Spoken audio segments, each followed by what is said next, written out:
Ahora voy a presentar a Fernanda Arias, de Quito, Ecuador. Fernanda fue presidenta de ALEF en el año 2022 y fue la responsable de organizar el congreso que se realizó en Quito, que fue realmente maravilloso, que todavía está reverberando en nuestras memorias. Fernanda es diseñadora egresada de la Universidad de las Américas y magíster en Lógica y Técnica de la Forma, egresada de la FADU UBA. Tiene un certificado internacional en Dirección de Arte en la Nuova Accademia di Belle Arti de Milano. Actualmente es profesora titular de la Cátedra de Morfología en la Facultad de Artes de la Universidad Central del Ecuador, que quiero rescatar que es un mérito de Fernanda porque es el primer antecedente de una cátedra de morfología por fuera de Argentina. Es autora de Activistas de la Forma, que recomiendo que lo sigan en Instagram, con el título de Creaciones morfológicas desde el taller. Es socia fundadora de ALEF y presidenta, bueno, que ya lo mencioné, y el título de su conferencia es El fin del diseño, derivas entre razón, pretexto e intención. Bienvenida, Fernanda, te doy la palabra.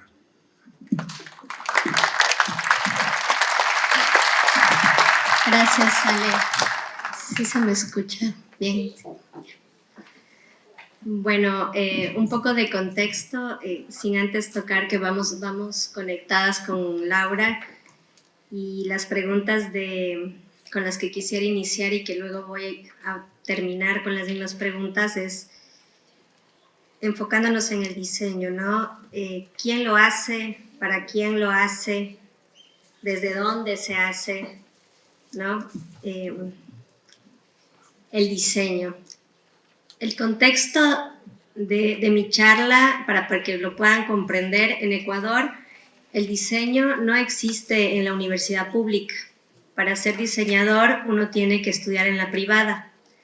Entonces, entrando desde ese lugar, acceder al diseño es muy complejo y por lo tanto también las carreras de diseño, no solo en Ecuador, sino en otros espacios latinoamericanos donde el diseño no está en la universidad pública, se ha convertido o está atravesando crisis muy importantes, están cerrando las carreras y durante la última década está flotando esa pregunta de si es necesario o no el diseñador, ¿sí? Entonces, este título del fin del diseño, que sonaba un poco apocalíptico al inicio, pero en realidad espero que sea esperanzador en el sentido del propósito de mi reflexión, más que nada, que es lo que he traído el día de hoy. El diseño que para nosotros, cuando entramos en la carrera, nos proponen, ¿no es cierto?, esta triada de la práctica, el propósito y qué significa. ¿Qué es la finalidad? ¿Cuál es la intención del diseñador? Voy a transcurrir por esos conceptos. El pretexto, cuando hable de pretexto, estoy razonando un poco sobre el taller, ¿no? El taller y el proceso proyectual. Tengo la suerte de haber sido docente ya 13, 14 años en carreras de diseño, arquitectura y artes, y siempre el profesor tiene que pensar cuál es el tema de este semestre, ¿no? El pretexto proyectual para desarrollar los ejercicios. Y después voy a tocar un poco el tema de la naturaleza y el hombre y nuestra relación con este planeta y la razón, ¿no? La razón. Entonces, como debe ser, creo yo, necesario, importante, voy a empezar con una frase de nuestro maestro Doberti, que es un extracto del artículo de la cuarta posición, que dice: hay un conjunto de modos de pensamiento y de acción cuya integración constituyen el campo propio y común del diseño. Nuestra identidad y nuestros aportes profesionales se definen por la insoslayable presencia de tres lógicas comunes a todas las ramas o dimensiones de las prácticas proyectuales, aunque en cada caso realicen sus propios despliegues, que ya tocó Laura también ese punto, cada una de las cuales se abren dos alternativas o modos integrados de colaboración. Y son la lógica del espacio con la configuración y la significación, la lógica de la producción, la tecnología y la socioeconomía, y la lógica de la función, que es el habitar, el comunicar. Entonces, siguiendo un poco esta línea dobertiana, la primera pregunta, porque en realidad lo que yo traigo acá, y me gustaría dejar preguntas especialmente a los estudiantes que se están preparando para salir a diseñar, ¿no? A crear. La razón.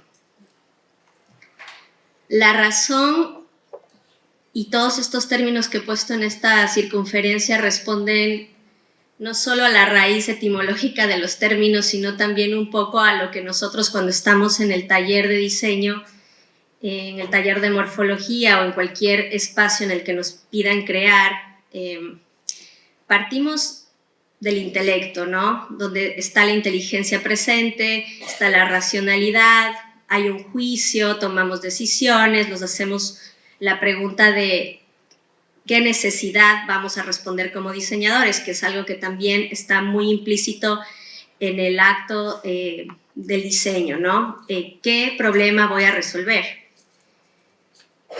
¿Y qué motiva esa pregunta que me estoy realizando en el momento de la creación? ¿Cuál es el móvil? El móvil para iniciar ese proyecto. Y esta imagen la inserté ahora en estos días. Yo llegué el jueves y estuvimos caminando un poco por la ciudad y me encontré con este mobiliario que también está acá afuera en FADU, me parece, del grupo Bondi.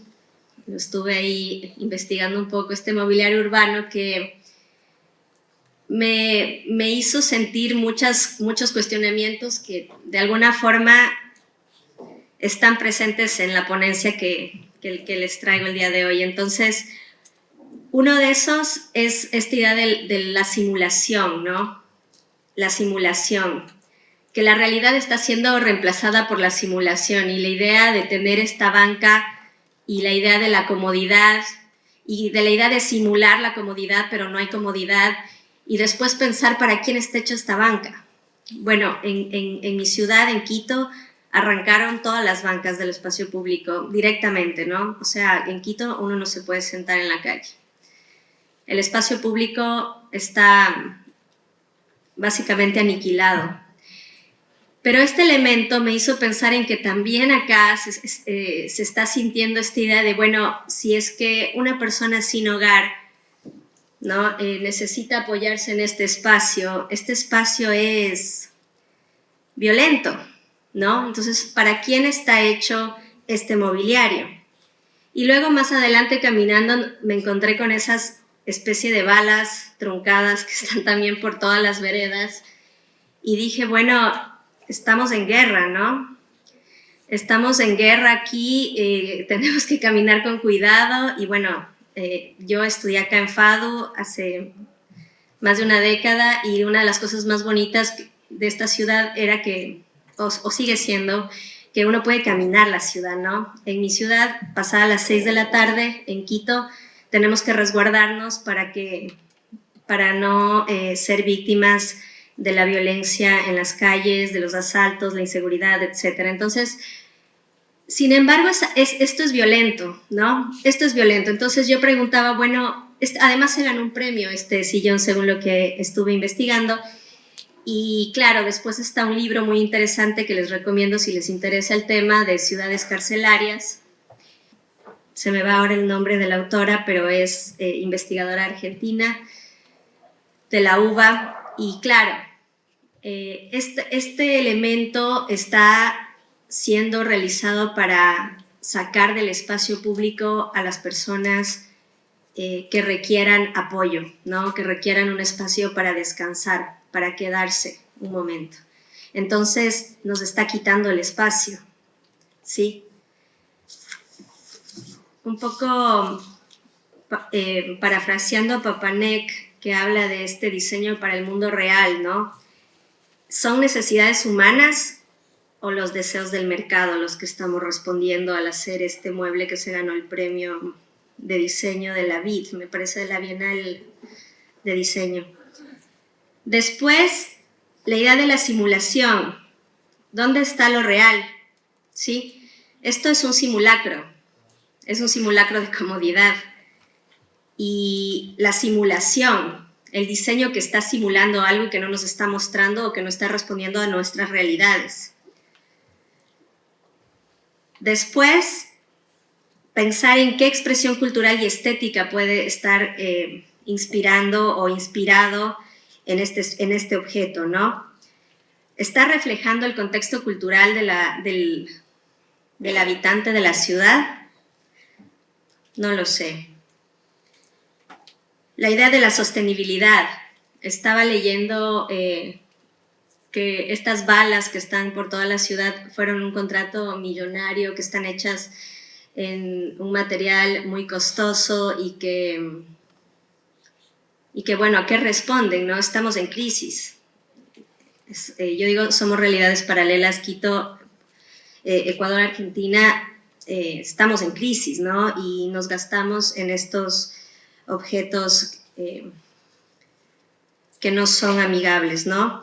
Y después, yéndonos un poco a la parte política de todo esto, porque el diseño es política, o debería ser, pensado desde la política, ¿no? Pensando en Foucault y la idea del poder, ¿no? Vigilar y castigar, vigilar y castigar. No sé si tenemos conciencia de que la responsabilidad, que hagamos o no hagamos, pensemos o no pensemos, estamos influenciando políticamente en los espacios y en las relaciones humanas, entre humanos, ¿no? Entre humanos y con la naturaleza, además. Y bueno, eso hasta ahí, dejándoles algunas preguntas sobre ese sillón. Una idea interesante. El diseño tiene que ser una herramienta innovadora, altamente creativa e interdisciplinaria que responda a las verdaderas necesidades humanas, como una conclusión, ¿no? Y quizás regreso a la foto y digo, bueno, no sé qué necesidad humana responde este objeto. El pretexto. El pretexto que personalmente me lleva a hablar de la academia, porque como les decía, cuando entramos como profesores a la facultad, tenemos que pensar, ¿y este semestre qué hacemos? ¿No? ¿Qué proponemos en clase? ¿Hacia dónde vamos? Y creo que ahí está la responsabilidad de la academia también, porque si la academia no se propone hacer ejercicios en clase que respondan a las necesidades, yo digo que seguimos vendiendo humo. Es decir, seguimos estafando, ¿no?, a los estudiantes. Allá yo les decía, en Ecuador no existe diseño en la pública, entonces se pagan miles y miles de dólares para estudiar diseño y a la final les estamos diciendo que al graduarse primero van a tener trabajo, que no es real. Segundo, que pueden ser pequeños empresarios, que no es real. Tercero, que con el diseño, no sé, van a ser famosos menos, ¿no? Entonces, ¿por qué? Porque si ustedes quieren, al menos en mi país, si ustedes quieren diseñar una lámpara, tienen que comprar todos los elementos que conforman la lámpara y que vienen de China. O sea, nosotros no tenemos industria para hacer ni un tornillo, entonces luego terminamos haciendo la envolvente y todo lo demás es importado. Entonces, el pretexto, el motivo, el texto, el contexto, que repite la pregunta de desde dónde estamos diseñando, ¿sí? Tenemos nosotros la Escuela Americana de Diseño, muchos profesores se fueron a estudiar a Estados Unidos, chévere, pero regresaron a replicar sus clases tal cual sin aterrizar en que estamos en Latinoamérica. Asimismo con los que estudiaron en Europa, excelente, pero bueno, vamos a enseñar en Latinoamérica, estamos enseñando para Latinoamérica, estudiantes que ojalá se queden en Latinoamérica, ¿no? Porque lo que sucede allá es que se gradúan de diseñadores en escuelas de lujo y terminan yéndose a vivir a Estados Unidos o a Europa, porque en Ecuador no pueden hacer absolutamente nada. No les damos las herramientas, creo yo. Entonces, ¿qué preguntas estamos haciendo sobre esas necesidades? ¿Sí? Claramente hay una desconexión en América Latina de la academia con la industria. No logramos hacer el clic para que los diseñadores y la industria colaboren, ¿no? Hay carrera de diseño, sí, por ahí hay una pequeña industria, acá hay algunas, todavía espero que sigan existiendo y que siga creciendo la industria a pesar de todo. Falta de enfoque crítico experimental, no sé si es porque estamos replicando modelos que no son nuestros, tengo esa duda. Las condiciones socioeconómicas, como les digo, en el caso de mi país, es muy difícil ser diseñador. Cuesta mucho la carrera y después, si es que uno saca una beca o un préstamo, no lo puede pagar porque no consigue trabajo. Entonces, es una carrera que ha muerto ya en la mayoría de universidades emblemáticas. En la Católica cerró, en la de las Américas cerró, por ahí aparecen unos diseños multimedia y virtuales, qué sé yo, pero bueno, el diseño que se conoce acá, ese diseño que late en la FADU, no existe. El diseño es un pretexto, un medio y no un fin. Es un medio, no un fin. Un lente para interpretar y eventualmente cambiar la realidad. Y acá, solo como para poner un ejemplo, porque la idea no era traerles así como, no sé, no quería ser como un Google de diseño y muchos ejemplos, pero acá Tucuna, que además es una empresa creada por dos grandes amigos, lograron hacer, conectar, ¿no? El tema de lo social, ellos hacen gafas con botellas de plástico, hicieron su propia máquina, hacen los filamentos, hicieron su propia máquina, inyectan el plástico, lijan a mano los acabados y trabajan con las recolectoras de plástico. Sí, aquí hay una onda comunitaria. El tema es que Tucuna se abrió en el 2018 y desapareció en el 2023 porque es un sueño muy bonito, pero difícil de sostener, ¿no? Después el tema del reciclaje, y cuando vemos productos reciclados en Ecuador, son más caros. Entonces no es el diseño para todos de calidad, sino que el diseño cuesta y cuesta mucho. Entonces, gran proyecto. Ahí están las recolectoras de basura con las gafas puestas, porque además les ayudaron a hacer unos exámenes de la vista y les regalaron lentes y una cosa con mucho afecto, un proyecto que se ganó muchos premios internacionales, pero no suficiente como para seguir existiendo. La realidad no entrega fácilmente su estructura ni su verdad. Solo un pensamiento crítico puede llegar a desenmascarar las causas de sus fenómenos o manifestaciones. Apelando a ser críticos, ¿no? A ser críticos con lo que hacemos. Luego es súper lindo en la facultad diseñar de todo, hacer cosas bellas, experimentar con los materiales, pero ¿para qué lo estamos haciendo? ¿Cuál es el propósito de ese producto? No solo si lo saco, lo vendo y me hago millonario, no. ¿Qué va a pasar? ¿Cuál es el impacto de ese producto? La intención. Y aquí viene la parte esperanzadora, digo yo, porque si no estaríamos aquí en el Aleph si no hubiese esperanza, ¿no? Estaríamos llorando en la casa. El deseo, la voluntad, la idea, la determinación, el pensamiento, el ánimo, el motivo, la meta, la pretensión, ¿sí?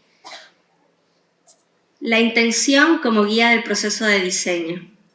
El diseño como resolución de problemas, ¿sí? La intención del diseñador como un elemento crucial para determinar las soluciones.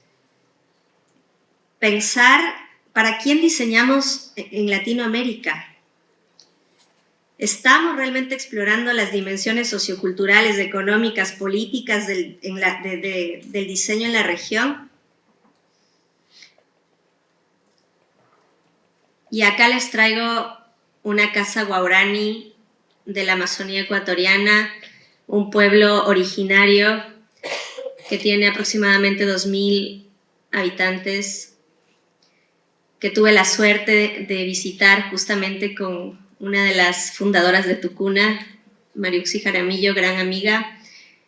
Y esta casa, y termino con un ejemplo arquitectónico, que estamos en el Día del Diseño, pero yo pienso que solo la forma, solo cambian las escalas, ¿no? A la final la morfología y la forma es común a todos, como el acto de proyectar. Y esta casa, que tiene forma de hoja, que está hecha con hojas, que se construye como una hoja, que está tejida, además, como las ramas de los árboles se tejen automáticamente al crecer, es una construcción que si hay un terremoto no se cae, cuyo impacto natural no existe. No tiene un impacto, digamos, a nivel ecológico, es sostenible. La forma, como sigue la lógica de la naturaleza, es perfecta. Cuando hay sol, entra luz, pero además hay ventilación. Y como les digo, no necesitaron ni siquiera pensar en la forma de un clavo que sostenga la rama, porque todo está tejido. Entonces, hay un trabajo, una relación muy directa de la naturaleza, de observar cómo funciona la naturaleza, y es un poco esa la invitación que quiero hacer con esta imagen, y es que independientemente de la materia en la que estemos, el diseño en el que estemos, volvamos a la naturaleza, y no pensando solamente en el acto de reciclar, ¿no? O de no contaminar o de no usar plástico, sino las formas de la naturaleza tienen su inteligencia, ¿no? Lo que se llama el Genius Nature del biodiseño, que además es una carrera que en Ecuador se ha intentado abrir hace una década y no logramos abrirla porque parece que no estamos preparados para tener en una clase a un ingeniero, un diseñador y un biólogo trabajando juntos, y no porque no podamos hablar, sino porque el sistema informático de la universidad no permite cargar 3 profesores en un aula. Entonces, fíjense el nivel de nuestros conflictos, ¿no? Reflexión en la acción y reflexión en la acción, que pensemos lo que hacemos, ¿no? Para terminar, el diseño como nuevamente el propósito, la práctica, el significado. ¿Cuáles son las condiciones, necesidades o finalidades insatisfechas que nos sugieren que existe un problema de diseño? ¿Sí? ¿Quiénes nos están diciendo o nos están imponiendo el problema? ¿Quiénes nos están pidiendo los productos? Acá en la facultad somos los profesores. Los profesores pensar para quién estamos haciendo este ejercicio proyectual. Y los estudiantes, ¿qué es lo que el profesor me está proponiendo? Y cuando uno sale de la facultad, yo sé que tenemos todos que comer y hay que trabajar, ¿no? Pero la ética del diseñador es una responsabilidad vital en estos tiempos. Si nosotros no nos ponemos a pensar, decimos, no, pero es que no va por ahí. Tampoco va a ir para ningún otro lado muy lejos, me parece. ¿Qué síntomas muestran los problemas? ¿Qué nivel de comprensión tenemos del problema? Nuestra incidencia en la política. Y finalmente, tenía una pregunta acá más que me parece importante. ¿Cuál es la influencia y relevancia de cada acto y objeto que creamos? El fin del diseño es, en última instancia, una oportunidad para reinventar la práctica del diseño de maneras que reflejen las necesidades y aspiraciones de nuestra sociedad latinoamericana, regional, del sur, del mapa que está al revés, que además está en transformación, así como una herramienta para resistir al sistema neoliberal que está destruyendo el planeta y nuestros modos de vida, llenándonos de objetos que son réplicas de objetos, que ya se han hecho. No estamos inventándonos el agua tibia, solo llenándonos de basura, ¿sí? Pensar qué es lo que estamos creando. Muchas gracias.